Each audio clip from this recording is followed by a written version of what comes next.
خود گنا رہا ہے فیہ آیاتم بیناتن، یہاں میری کھلی نشانیاں ہیں. سبحان اللہ. بولیے یہاں میری بینات. وہ کون سی نشانی ہے؟ اللہ کہتا ہے ویکھنا مقام ابراہیم، یہ مقام ابراہیم بھی میری نشانی ہے. اچھا اب آپ ایمانداری سے بتائیں، پھر آپ مجھے کہیں گے آپ بڑی فرقہ واریت کرتے ہیں. آپ سے پوچھ لیتا ہوں بلکہ تھوڑا سا تسی بھی پھنسو نا، کہ وہ جو مقام ابراہیم ہے وہاں کیا ہے؟ آپ اس کی زیارت کر کے آئے ہیں سارے حاجی صاحبان، وہاں کیا ہے؟ حضرت ابراہیم کے پاؤں کا یہی ہے نا، حضرت ابراہیم کے پائے اقدس لگے ہیں. اللہ کہتا ہے میری نشانی ہے. یعنی بزرگوں کی نشانیاں اللہ کہتا ہے یہ بڑی برکت والی ہیں، ان کی زیارت بھی کرو، ان کو بوسے بھی دو. یہ کیڑی مذہب دے آ گئے نے جڑے کہندے نے ایتھے انج کرتا تے تہاڈی توحید خراب ہو جانی جے. انہاں کیڑا مذہب ہے انہاں دا؟ قرآن تے دس رہا ہے کہ میرے نبی دے پیر لگ گئے، میری نشانی بن گئی. ایتھے زیارت بھی کرو تے بوسے بھی. یہ کہندے نے بس اللہ ہی اللہ کرو، اللہ ہی اللہ کرو، اللہ ہی اللہ کرو، اللہ ہی. تے اللہ جو کہہ رہے ہو نہیں کرنا، اللہ ہی اللہ کرو یہ بنتا ہے. تے جو اللہ آکھے وہ کرو پھر سنی بنتا ہے. ہن تہاڈی مرضی آکھو سبحان اللہ. میں گل سچی کیتی، اللہ گواہ ہے. ومن دخلہ کان آمنا. ہاں یہاں جو داخل ہوگا وہ امن کے ساتھ آئے گا. جو بھی اس میں آ گیا اس کو امن ہے. بولیے اس کو امن ہے. یہ مقام ابراہیم پہ حاجی کیا کرتے ہیں؟ ہاں سارے پڑھتے ہیں، شیعہ بھی، سنی بھی، وہابی بھی، دیوبندی بھی، بریلوی، سارے پڑھتے ہیں. اب ایمانداری سے بتائیں کہ یہ بھی پتہ کبھی پڑھا ہے، کسی سے پوچھا ہے کہ یہ 2 رکعتیں کیوں بنی ہیں؟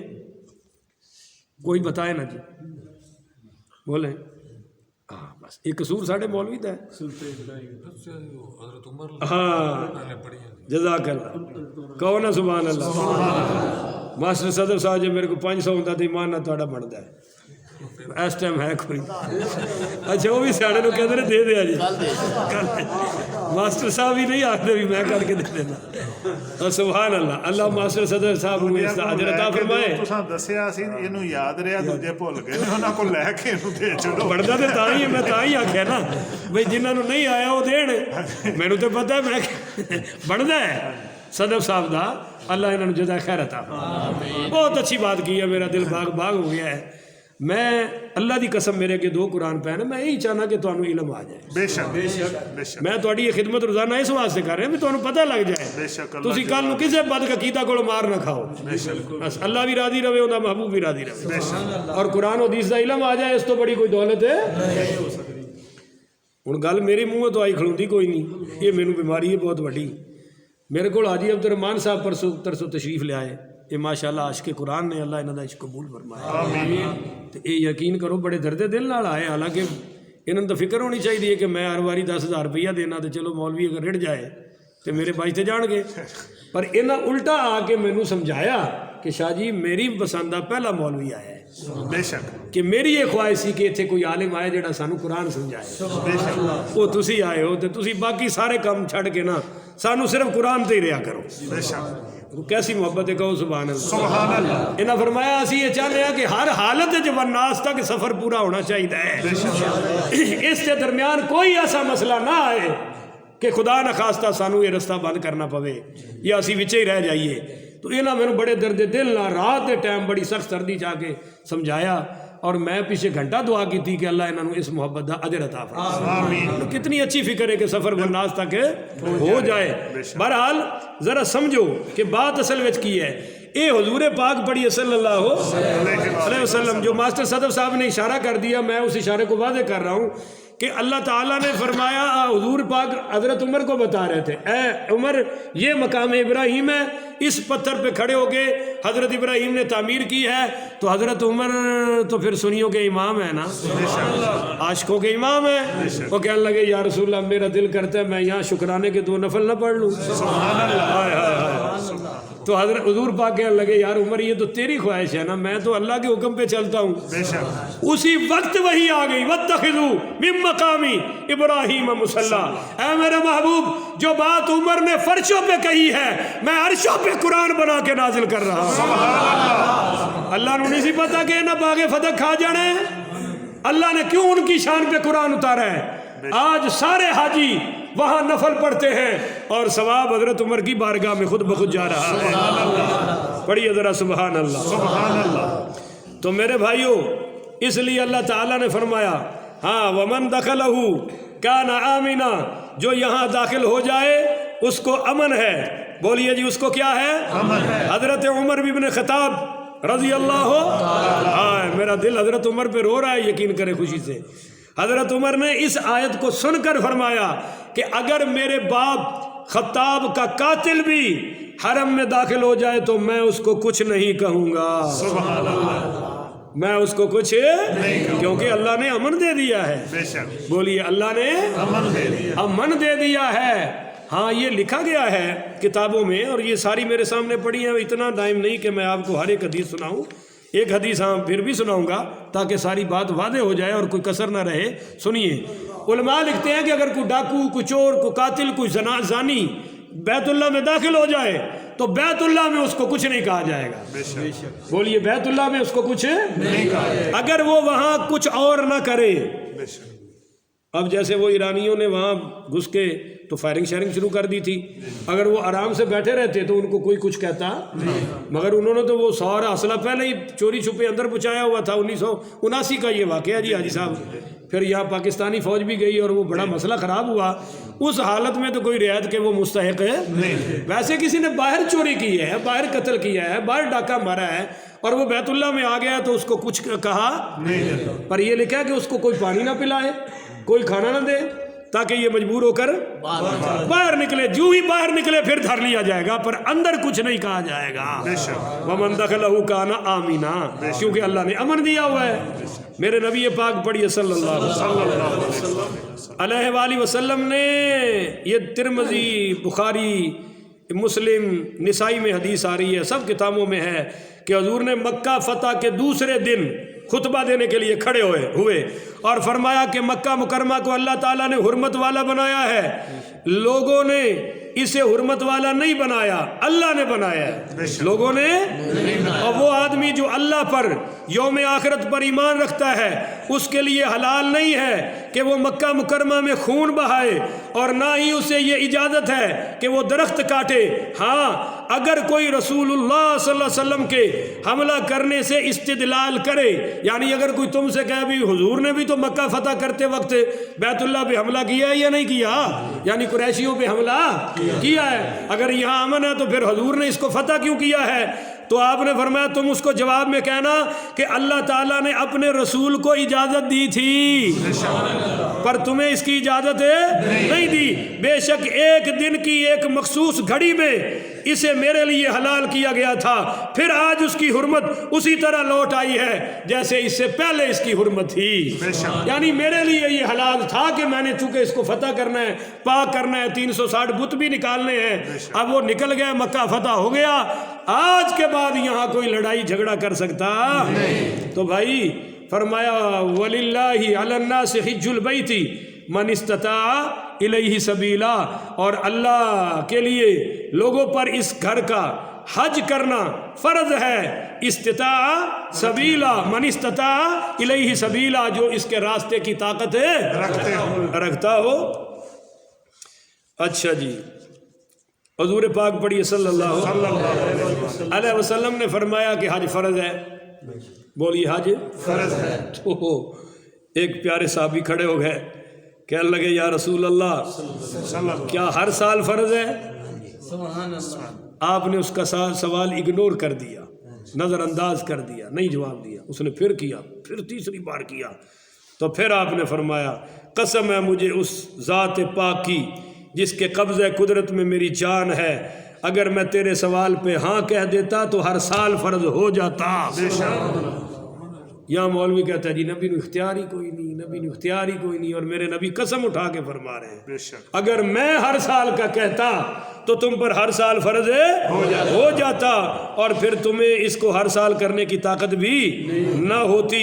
لہٰذا اگر تم مجھے چھوڑ دیتے، ہاں اگر تم اسے چھوڑ دیتے تو تم کفر کرتے، اور مجھے چھوڑ دو، بے شک تم سے پہلے کی قومیں اس لیے برباد ہوئی ہیں کہ وہ اپنے نبیوں پر زیادہ سوالات کیا کرتے تھے اور پھر نبیوں سے اختلاف بھی کرتے تھے، اس وجہ سے ہلاک ہوئے۔ اور میں تمہیں جس بات کا حکم دوں تم اپنی طاقت کے مطابق اس پر عمل کیا کرو، اور جب میں تمہیں کسی کام سے روک دوں تو پھر تم اس کام سے رک جایا کرو، مگر زیادہ سوالات کرنے کی ضرورت نہیں، کیونکہ اب مسئلہ کیا رہ گیا کہ ہر سال کا فرض نہیں ہے۔ کون کرے گا جی؟ جس پر استطاعت ہے، بولیے نا، جس پر۔ اور حضرت عمر بن الخطاب رضی اللہ تعالیٰ عنہ سے روایت ہے، نبی پاک صلی اللہ علیہ وسلم نے فرمایا جو آدمی خوشحال ہو کر مر گیا اس حالت میں کہ اس نے حج نہیں کیا، تو فرمایا وہ پھر چاہے جس حالت میں مرے، وہ یہودی ہو کر مرے یا عیسائی ہو کر مرے، ہمیں اس کی کوئی پرواہ نہیں کہ اس پر حج فرض تھا اور طاقت بھی تھی مگر اس نے حج نہیں کیا۔ اور سنیے جی، ایک روایت اور آ رہی ہے، اور یہ حضرت عبداللہ ابن عمر سے روایت ہے کہ نبی کریم پڑھیے صلی اللہ علیہ وسلم، ہاں، یہ کہتے ہیں کہ جو آدمی تندرست ہو، خوشحال ہو اور حج کی طاقت ہو، حج نہ کرے تو مرنے سے پہلے اس کی آنکھوں کے درمیان کافر کا نشان لکھ دیا جاتا ہے، ایک ایسا نشان رونما ہوتا ہے یہاں ماتھے پر جو کافروں والا ہوتا ہے، لہذا یہ نبی کی امت سے خارج ہو جائے گا۔ ابن شیبہ کے یہ الفاظ ہیں کہ جو آدمی خوشحال ہو اور اس نے حج نہ کیا پھر وہ مر جائے تو وہ قیامت کے روز اس حال میں آئے گا کہ اس کی آنکھوں کے درمیان کافر لکھا ہوگا، اس کی آنکھوں کے درمیان کافر لکھا ہوگا۔ اور ایک روایت سنیے، نبی کریم پڑھیے صلی اللہ علیہ وسلم نے فرمایا کہ جس نے ایک سال اور دوسرے سال حج کرنے کی طاقت پائی اور پھر بھی اس نے حج نہ کیا، ایک سال بھی نہ کیا اور دوسرے سال بھی نہ کیا، تو فرمایا اس کی نماز جنازہ نہ پڑھی جائے، یہ نہ جائے گا یہ یہودی ہو کر مرے یا نصرانی ہو کر مرے، مسلمانوں کو اس کا جنازہ بھی پڑھنے کی ضرورت ہے۔ اور یہاں بے وقوف کہتے ہیں جی ابھی میں نے بیٹی کا فرض ادا کرنا ہے، جی ابھی میں نے بیٹوں کا فرض ادا کرنا ہے۔ بھائی وہ اللہ کے بندے، حج تو فرض ہے، بیٹے کی شادی پہ کون سا خرچہ فرض ہے؟ کوئی نہ، صرف ولیمہ ہے، وہ بھی نہ واجب ہے نہ فرض ہے، وہ بھی سنت ہے، اور وہ تو دودھ کے پیالے سے بھی کر لے، نہیں سمجھے ہو جی، تو گجریلا کھلا کے کر لے۔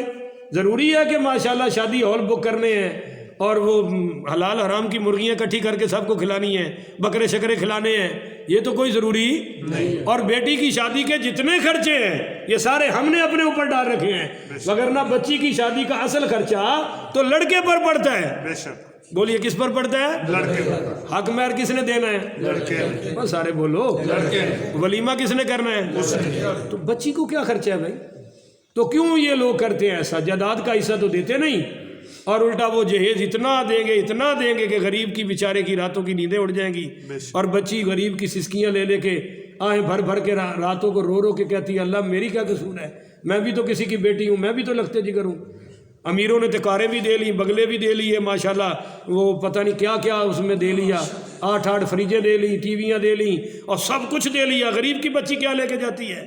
تو کبھی ہم نے بھی سوچا یا تو امیر عرشوں پر رہتے ہو نا کہ وہ کرتے رہے تو غریبوں کو پتہ ہی نہ چلے، جب سب کے سامنے ہوتا ہے تو میرے نبی نے تو فرمایا بیٹی بیٹی ہوتی ہے، خواہ کسی کافر کی کیوں نہ ہو۔ بے شک۔ تو پھر ہم یہ سلوک کیوں کرتے ہیں میرے بھائیوں؟ ایسا کوئی خرچہ کسی پر اللہ اور اس کے رسول نے لازم ہے نہیں کیا۔ سب سے بہترین بچی کا نکاح وہ ہے جو مسجد میں ہو۔ سبحان اللہ، کہو نا سبحان اللہ، سبحان اللہ، کہ کم از کم نکاح تو مسجد میں پڑھا لو، بے شک، اس کی برکت بچی کی ساری زندگی اس کے ساتھ رہے گی۔ بے شک۔ اور جب ڈھول میں، باجوں میں، گاجوں میں، خسروں کے ناچ میں اور کنجریوں کے ناچ میں اور گانوں میں بچیوں کا نکاح پڑھا جاتا ہے تو اس کی نحوست اور لعنت ساری عمر ان کے ساتھ رہتی ہے، کبھی بھی ان کو چین اور سکون کی زندگی، ایک پریشانی سے نکلتے ہیں تو دوسری میں پھنسے ہوتے ہیں۔ کیوں؟ کہ شادی پر اللہ بھی ناراض ہوتا ہے اور اللہ کے رسول بھی، اور شادی، اور ہاں آپ نے فرمایا سب سے بہترین ولیمہ وہ ہے جس میں غریبوں کو بلا کر کھانا کھلایا۔ بے شک۔ آپ اپنی حیثیت کے بلاتے ہیں امیروں کو، غریبوں نے چھوٹا، مولوی نے کوئی نہیں پوچھتا۔ بعد میں رب کا حصہ بھی وہ سنت ہے، ولیمے میں یہ تو سنت ہے، بعد میں تو چلے آپ کی بڑی شفقت ہے کہ آپ بھیج دیتے ہیں، اللہ اس کی بھی آپ کو برکت عطا فرمائے، پر اصل کیا ہے کہ وہ ولیمہ سب سے اعلیٰ ہے، برکت والا ہے، جس میں غریبوں کو بلایا جائے۔ بے شک ایک ولیمہ حضور کا ایسا بھی ہوا ہے کہ آپ صلی اللہ علیہ وسلم نے فرمایا بھائی اپنے اپنے گھر میں جو جو کچھ ہے آگے لا کے ادھر بیٹھ کے کھا لو، ولیمہ ہو گیا ہے۔ بے شک بے تو شک کون سا خرچہ ہے جس پہ آپ حج رو کے کھڑے ہو؟ حج کرے وگرنہ قیامت والے دن یہاں کافر لکھا جائے گا۔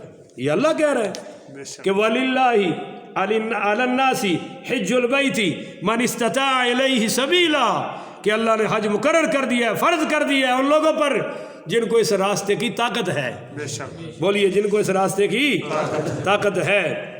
آپ کو حضرت عمر کا قول سناؤں؟ سبحان اللہ کے سبحان اللہ۔ آپ تو حضرت عمر کے ماننے والے ہیں نا، اس لیے آپ کو تو سنانا بنتا ہے۔ حضرت عمر رضی اللہ تعالیٰ نے فرمایا کہ اگر لوگوں نے حج کرنا چھوڑ دیا تو پس میں ان سے جنگ کروں گا، جس طرح نماز اور زکوٰۃ کے چھوڑنے والوں سے ہم جنگ کرتے ہیں، اس طرح حج جس کے پاس طاقت ہے اور وہ نہ کرے عمر اس سے جنگ کرے گا۔ تو پھر ہمیں کہاں پناہ ملے گی بھائی؟ اللہ تعالیٰ ہمیں عمل کی توفیق عطا فرمائے۔ اب سنیے، جب یہ آیت کریمہ نازل ہوئی تو ایک صحابی نے اٹھ کر عرض کی یا رسول اللہ جس نے حج نہ کیا کیا اس نے کفر کیا؟ تو میرے نبی نے فرمایا ہاں، جو حج چھوڑ دے اور اس کی سزا سے بھی نہ ڈرے اور جو حج کرے اور ثواب کی امید نہ رکھے تو ان دونوں نے کفر کیا ہے۔ بولیے ان دونوں نے کفر کیا ہے۔ تو اللہ تعالیٰ بھائی ہمیں اس کفر سے محفوظ فرمائے۔ حضرت سعید بن جبیر پڑھی رضی اللہ تعالیٰ عنہ روایت کرتے ہیں اور اب ان کا اپنا ارشاد ہے، کہتے ہیں اگر میرے پڑوس میں کوئی خوشحال آدمی ہو اور اس کو حج کی طاقت بھی ہو اور اس نے حج نہ کیا ہو، جب یہ مرے گا تو میں اس کا جنازہ نہیں پڑھوں گا۔ بولیے بھی میں اس کا جنازہ نہیں پڑھوں گا۔ تو اس لیے فرمایا من استطاع الیہ سبیلا ومن کفر، جس نے کفر کیا یعنی حج نہ کیا، انکار کر دیا، تو فإن اللہ غنی عن العالمین، اللہ تو سارے جہانوں سے بے نیاز ہے۔ بے شک اللہ کو کوئی ضرورت ہے نہیں، اللہ کو کوئی محتاجگی کرو گے تو تمہارا ہی بھلا ہے۔ بے شک اللہ تعالیٰ اس پہ عمل کی توفیق عطا فرمائے۔ تو یہ بھی تیسرا مسئلہ حل ہو گیا۔ اب ذرا